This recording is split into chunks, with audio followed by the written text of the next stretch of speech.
6-7 వాక్యాలు చదవండి. హెబ్రీ పత్రిక 2వ అధ్యాయము 6-7. Hebrews chapter 2 verse 6 and 7. ಶಾಸ್ತ್ರದ ಒಂದು ಭಾಗದಲ್ಲಿ ಮನುಷ್ಯನು ಎಷ್ಟು ಮಾತ್ರದವನು, ಅವನನ್ನು ನೀನು ಯಾಕೆ ನೆನೆಸಬೇಕು,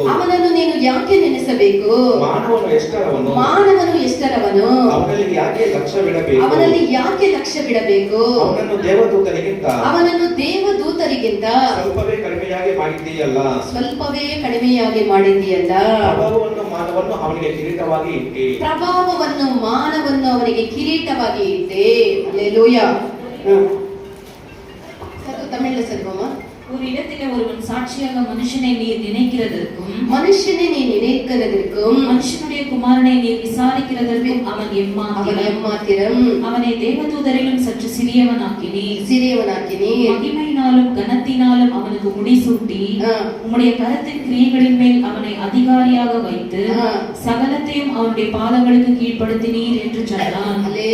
నీవు మనుషుని జ్ఞాపకం చేసుకొనుటకు వాడు ఏ పాటివాడు, నీవు నరపుత్రుని దర్శించుటకు వాడు ఏ పాటివాడు, నీవు దేవదూతల కంటే వాడిని కొంచెం తక్కువగా వాడిని చేసితివి, మహిమా ప్రభావములతో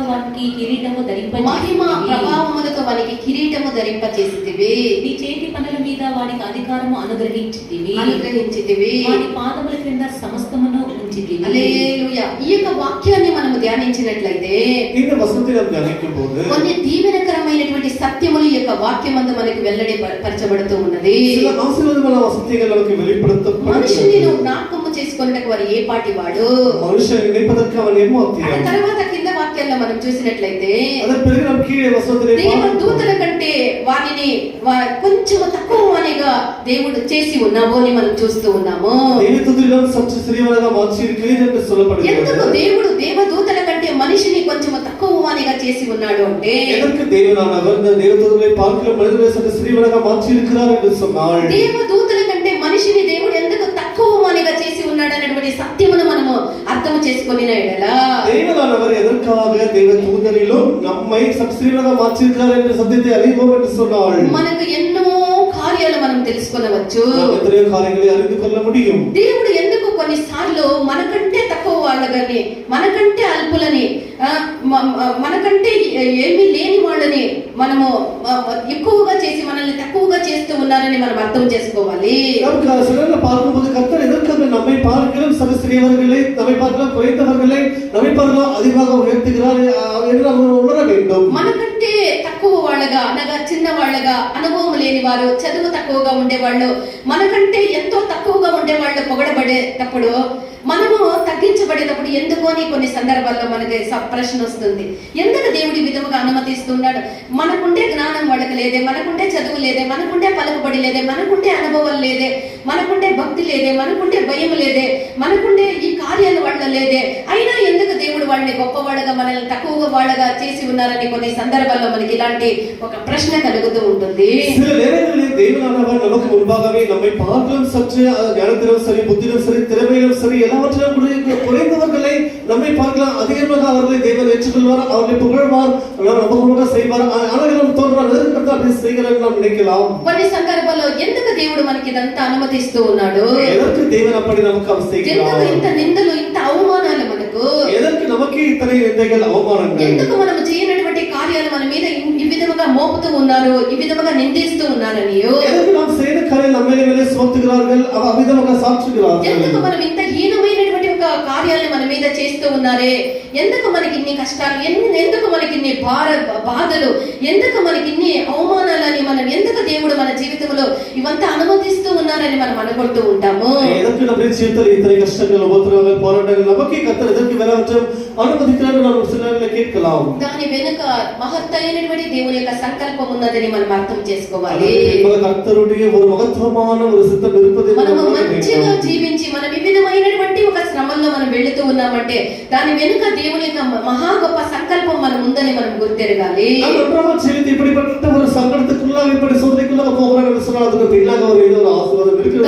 ఆ విధంగా అర్థం చేసుకోకుండా ఎందుకు నాకు ఇది అని మనం కోపపడి అది పురిందుకొల్లామని ఎదకే ఇది ఇప్పుడు మనం சொல்றோம். ఎందుకు నాకు మాత్రమే అన్నీ నేను కరెక్ట్ గా ఉండి కూడా నాకే ఈ విధముగా జరుగుతూ ఉన్నదని మనం విసుక్కొని ఎదకే எல்லாரும் சரியாக ఎదకే ఇప్పుడు நடக்கிறது நாம் అవిధముగా సోకు పోవాలి. ఏ ఒక్క నష్టము కలిగించలేదు, ఎందుకు నాకే ఇన్ని నష్టాలు కలిగిస్తూ ఉన్నదని మనం నిరుత్సాహము కలిగి ನಾನು ಯಾರ ಮೇಲೆ ಇದು ನಷ್ಟ ಏರ್ಪಡ್ತಿಲ್ಲ எனக்கு எதுக்கு இப்போ நஷ்டங்கள் ನಾವು ಅವಿಧವಾಗ ಸೋತು ಹೋಗಿ మనము దిగజారిపోయి ನಮ್ಮ ಅವಿಧವಾಗ ಕೀழே ಇறங்கி போய் మనము అవిధముగా నిరుత్సాహం కలిగి దిగజారిపోయినట్లయితే ఉత్సాహం ఇல்லாமல் పోయినోం என்று சொன்னால் దాని వెనుక దేవుడి యొక్క సంకల్పము దాని వెనుక దేవుడి యొక్క నిత్యములో మన కొరకు ఉంచినటువంటి గొప్ప ప్రతిఫలముని మనం పోగొట్టుకుంటాము. ಅದಕ್ಕೆ ಬಿಂಬ ಕರ್ತವ್ಯದ ಸಿದ್ಧತೆಯು ಕರ್ತವ್ಯ வைத்திருக்க அந்த பிரதிபலனையும் நாம் எழுதினோம் என்று புரிந்து கொள்ள வேண்டும். మనము నిందించబడి అవమానించబడి తగ్గించబడి మనం చేయనదంతా మనకి రివర్స్ లో వచ్చి మనం అన్ని కూడా నష్టాలు అవమానాలు నిందల్ని ఎదుర్కొంటూ ఉన్నామంటే మనము దీని వెనుక దేవుని యొక్క సంకల్పం ఉందని మనం గుర్తెరగాలి. நமக்கு எல்லாமே நஷ்டங்கள் அவமானங்கள் துக்கமே ஏற்பட்டாலும் கூட பின்னால் நமக்கு ஏதோ ஒரு நமக்கு பிரதிபலன் இருக்கும் என்று புரிந்து கொள்ள வேண்டும். లూకా సువార్త 6వ అధ్యాయం 22-23 వాక్యాలను చదవండి. లూకా సువిశేషం 6వ అధ్యాయం 22-23 వచనங்களை படிப்போமாக. ಮನುಷ್ಯ ಕುಮಾರನ ನಿಮಿತ್ತವಾಗಿ ಜನರು ನಿಮ್ಮನ್ನು ಹಗೆ ಮಾಡಿ ನಿಮಗೆ ಬಹಿಷ್ಕಾರ ಹಾಕಿ ನಿಮ್ಮನ್ನು ನಿಂದಿಸಿ ನಿಮ್ಮ ಹೆಸರನ್ನು ಕೆಟ್ಟದೆಂದು ತೆಗೆದು ಹಾಕಿದರೆ ನಾವ್ಯಾರು ಗೊಡೋ ಅಂತ ಹತ್ಕೊಂಡು ನನಗೆ ಯಾಕೆ ಇಂಥ ನಿಂದೆಗಳು, ನಾನು ಇಷ್ಟು ಸರಿಯಾಗಿದ್ದೇನಲ್ಲ, ನಾನು ಇಷ್ಟು ಒಳ್ಳೆ ಕಾರ್ಯಗಳನ್ನು ಮಾಡಿ ದೇವರಿಗೆ ಭಯಪಟ್ಟು ನಾನು ಜೀವಿಸುತ್ತಾ ಇದ್ದೇನಲ್ಲ, ಯಾಕೆ ನನಗೆ ಇಷ್ಟು ನಿಂದೆಗಳು ಅವಮಾನಗಳು ಎಂದು ನಮ್ಮ ತಲೆಯ ಕೂದಲನ್ನು ಕಿತ್ತುಕೊಂಡು ಗೋಳಾಡಿ 4 ಜನರಿಗೆ ಹೇಳಿ ದೇವರು ಬೇಡ ಆಲಯವು ಬೇಡ ಎಂದು ಮರೆತು ಹೋಗುತ್ತೇವೆ కదా. అయితే ఇక్కడ మనం చదివినప్పుడు ఏమని చూస్తూ ఉన్నాము,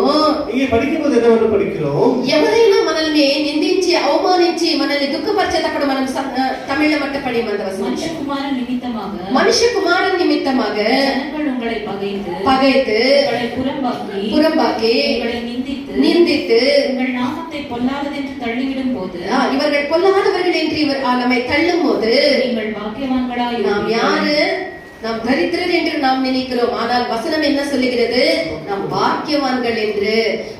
మనల్ని ఎవరైనా అవమానించి నిందించి చిన్న చూపులు చూసినప్పుడు మనము ఎందుకు అనకుండా మనం సంతోషించినట్లయితే నిశ్చయముగా మనం భాగ్యవంతులము. நம்மை துன்பப்படுத்தி நிந்தித்து அவமானப்படுத்தி நம்மை புறம்பாக்கி அப்படி நம்மை ஒதுக்குவார்கள் என்று சொன்னால் நிச்சயம் கர்த்தர் நமக்கு பிரதிபலனை கொடுப்பார் என்பதை உணர வேண்டும். అయితే ఇలాంటి ఒక శోధనలు వచ్చినప్పుడు ఎందుకు మనము కోపపడి రగిలి నిరుత్సాహం కలిగి ఎందుకు నన్నే ఇలాంటి ఒక చిన్న చూపులు చూస్తూ ఉన్నారు, ఎందుకు నా పేరును చెడుపుతూ ఉన్నారు, ఎందుకు నాకు ఇన్ని నష్టాలు కలిగిస్తూ ఉన్నారని మనం కోపపడి వాళ్ళని ద్వేషించిన ఎడల, మనకు అవిధముగా చేసిన వాళ్ళు మనం ద్వేషించిన ఎడల எதற்கு நான் இப்படி நான் சிநேகத்தான் இருக்கிறேன், எதற்கு என்னை மாதிரி பகைக்கிறார்கள், என்னை அவமானப்படுத்துகிறார்கள், புறம்பாக தள்ளுகிறார்கள், அவிதமாக அவர்களை பகைப்போம் என்று சொன்னால் మనకు పెట్టినటువంటి దేవుడు మన కొరకు ఉంచినటువంటి ఒక బహుమానం మీద మనం దృష్టి ఉంచకుండా ఉండేదే దానికి కారణము. நமக்கு என்ன வைத்து அந்த பொருள் மேல் நம்ம அதுமேல் நோக்கத்தை வைக்காமல் இருக்கோம் என்று தான் அர்த்தம். దేవుడు మన కొరకు ఇవన్నీ మనం జయించి మన కొరకు దేవుడు ఒక గొప్ప ఆశీర్వాదం ఉంచి ఉన్నాడు. అంత నిమిత్తమే ఈ మార్గంలో దేవుడు మనల్ని నడిపిస్తూ ఉన్నాడని మనం గుర్తెరగాలి. நமக்கு எல்லாவற்றையும் வைத்து நமக்கு ஒரு பரிசு பொருளை வைத்திருக்கிறார், அதுக்காக எல்லாம் நடக்கிறது என்று நம்ம உணர்ந்து கொள்ள வேண்டும். తలంచినందువల్ల మనకు నిందలు అవమానాలు పోరాటాలు కాదు, దేవుడు మనల్ని తలంచుతూ ఉన్నందువల్లనే మనకు నిందలు అవమానాలు పోరాటాలు చిన్న చూపులు నష్టాలు కష్టాలు ఇవన్నీ కూడా జరుగుతూ ఉన్నదని మనం గుర్తెరగాలి. கர்த்தர் நம்மை நினைக்கவில்லை, அதனால்தான் இத்தனை போராட்டங்கள் உபத்திரவங்கள் நம்ம கண்ணீர் காலையெல்லாம் வருகிறது என்று நினைப்போம் என்று சொன்னால் தவறாக இருக்கும். கர்த்தர் நம்மை நினைத்திருக்கிறார், ஆகையால் தான் நமக்கு இப்படிப்பட்ட சோதனைகள் அவமானங்கள் நம்ம ஜனங்களை புறமே தள்ளுவது இப்படி நாம் தனித்து விடுபடி இப்படிப்பட்ட காரியங்கள் நடக்கிறதாக இருக்கும். ఎబ్రీయులు 2వ అధ్యాయం 6-7 వాక్యాలను మనం చదివినట్టు మనిషి కుమారుని నువ్వు జ్ఞాపకం చేసుకున్నట్టు వాడు ఏ పాటి వాడు అని అక్కడ మనం చూస్తూ ఉన్నాము. எபிரேயர் 2వ அதிகாரம் 6-7 வசனத்தை படிக்கும்போது மனுஷ குமாரனை அவனை சிறுவனாக அவன் நினைப்பதற்கு அவன் எம்மாத்திரம் என்று கூட படிக்கிறோம். అయితే దీనికి మనం వ్యతిరేకముగా మనం అర్థం చేసుకుంటాము, ఆలోచిస్తాము. அதற்கு விரோதமாக தான் நாம் நினைக்கிறோம். దేవునికి మనము జ్ఞాపకమే లేదు, கர்த்தரை நம்ம நினைப்பதே இல்லை. అందుకే మనకి ఇన్ని శోధనలు, అందుకే మనకి ఇన్ని హీనములు, ఇన్ని తిరస్కారములు, ఇన్ని నిందలు, ఇన్ని పోరాటాలు, ఇన్ని చిన్న చూపులు అని మనం తలస్తూ ఉంటాము. அதுக்காக நமக்கு உபத்திரவங்கள் போராட்டங்கள் சிலராக நம்மை ஒதுக்கி வைக்கிறார்கள் என்று நினைக்கிறோம். అవిధముగా మనం తలంచరాదు, அப்படி நினைக்கிறோம். దీనిలో ఏమైనా అర్థము లేదు. இதுல இது கொஞ்சம் మాత్రం దేవుడు మనల్ని జ్ఞాపకము చేసుకుంటూ ఉన్నారని కనుకనే మనకి ఇన్ని శోధనలు, ఇన్ని బాధలు, ఇన్ని చిన్న చూపులు, ఇన్ని అవమానాలు, ఇన్ని నిందలు అని మనం అనుకోవాలి. அதற்கு மாறாக கர்த்தர் நம்மை நினைத்திருக்கிறார், ஆகையால் நமக்கு இத்தனை அவமானங்கள், சோதனைகள், போராட்டங்கள் ஜனங்களை எல்லாம் புறம்பாக தள்ளுகிறார்கள் புரிந்து கொள்ள வேண்டும். ఎందుకనగా పరలోకమందు మన యొక్క తండ్రి మనకు అధికమైనటువంటి గొప్ప ప్రతిఫలముని మనకు దాచి పెట్టి ఉన్నాడు. అందుకే ఈ శోధనలన్నీ మనకు దేవుడు అనుమతిస్తూ ఉన్నారని మనం తలంచాలి. நம்முடைய பரமபிதா பொக்கிஷம் நமக்கு என்று அவர் ஒளித்து வைத்திருக்கிறார். ஆகையால் அதை நாம் பெற்றுக்கொள்ளும்படி தான் நமக்கு இத்தனை சோதனைகள் போராட்டங்கள் வருகிறது என்று நாம் அறிந்து கொள்ள గొప్ప வேண்டும். ఆశీర్వాదమని గొప్ప ఒక దీవెనలు మనం పొందుకోవాలంటే ఈ పోరాటాల మార్గముల, ఈ నిందల మార్గముల, ఈ శ్రమల మార్గముల మనం పోతేనే అది దేవుడు మనకు దాచి ఉంచినటువంటి ఆ యొక్క గొప్ప ఆశీర్వాదముల్ని దేవుడు మనకు అనుగ్రహించుదురు. அவர்கள் நம்ம அதிகமாக தாழ்த்திக் கொள்வதற்கு ஏற்ற மதிப்புகளை பெற வேண்டும் என்று சொன்னால், கர்த்தர் வைத்திருக்கிற அந்த பொசிஷனை பெற வேண்டும் என்று சொன்னால், கர்த்தர் நம்மை நடத்துகிறார். அப்படிப்பட்ட உபத்திரத்தின் வழியாக பாடல் வழியாக போனால்தான் மாத்திரமே அதை நம்ம அடைய முடியும். దేవదూతల కంటే వారిని కొంచెం తక్కువ వారిగా చేసి ఉన్నావు. தேவதூதரிலும் சற்று ஸ்ரீவனாக மாற்றி இருக்கிறார். ఆయనను దేవదూతల కంటే చిన్నవారిగా తక్కువ వారిగా చేసినను అతని యొక్క తల మీద దేవుడు మహిమ ప్రభావం అనేటువంటి కిరీటములను ధరింపజేసి ఉన్నానని చెప్తూ ఉన్నాడు.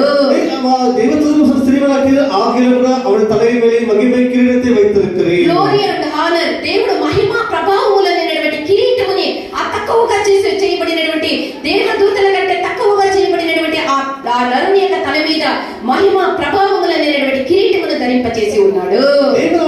இந்த மனிதனை தேவதூதரும் ஸ்ரீவனாக உருவாக்கினார். ஆனாலும் கூட அவருடைய தலையின் மேலே மகிமையும் கனத்தையும் கிரீடத்தை ఈ வைத்திருக்கிறார். మహిమ ప్రభావములు అనేటువంటి ఆ యొక్క రెండు ఆనర్ అండ్ గ్లోరీ అనేటువంటి రెండు కిరీటాన్ని నీకు అనుగ్రహించేదానికి దేవుడు నిన్నే నిన్ను అణగబట్టుచూ ఉన్నాడు.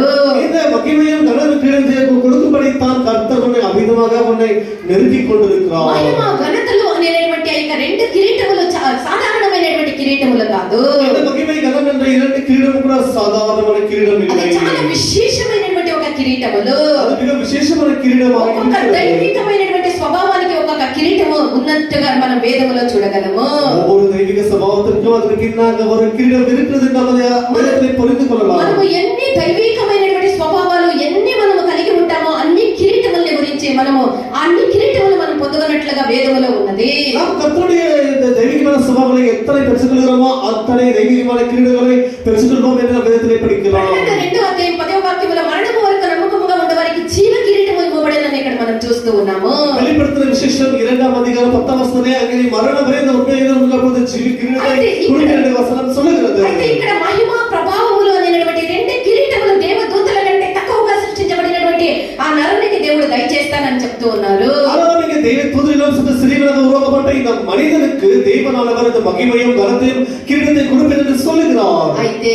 అయితే అది పొందుకోవాలి అంటే ஆனால் அதை பெற்றுக்கொள்ள ఎవరైతే నిశ్చయముగా వినయం కలిగి ఉంటారో, யாரெல்லாம் உண்மையாகவே தாழ்மையாக இருப்பார்கள், ఎవరైతే విధేయత కలిగి నిజముగా వినయము కలిగి ఉంటారో వాళ్ళకి ఈ రెండు కిరీటముల్ని దేవుడు అనుగ్రహించెదరు. யாரெல்லாம் உண்மையாகவே தாழ்மையாக இருப்பார்களோ அவர்களுக்கு தேவன் இந்த இரண்டு கிரீடத்தை கொடுப்பேன் என்று சொல்லுகிறார். ఈ యొక్క వాక్యాన్ని దేవుని యొక్క చిత్తమైతే రానైనటువంటి వాక్యముల వారముల మరలా మనం ఈ యొక్క వాక్యాన్ని ధ్యానించుదుము గాక. இந்த వசனத்தை தேவ சித்தமானால் வருகிற வாரத்தில் நாம் படிக்கலாம். మనమందరూ తగ్గించుకొని దేవుని యొక్క సన్నిధానంలో ఆయనకు అప్పగించుదుము గాక. எல்லாமே தாழ்த்திக்கொண்டு தேவ சமூகத்தில் எல்லாம் ஒப்பு கொடுப்போமாக. హల్లెలూయా హల్లెలూయా హల్లెలూయా. ఓకే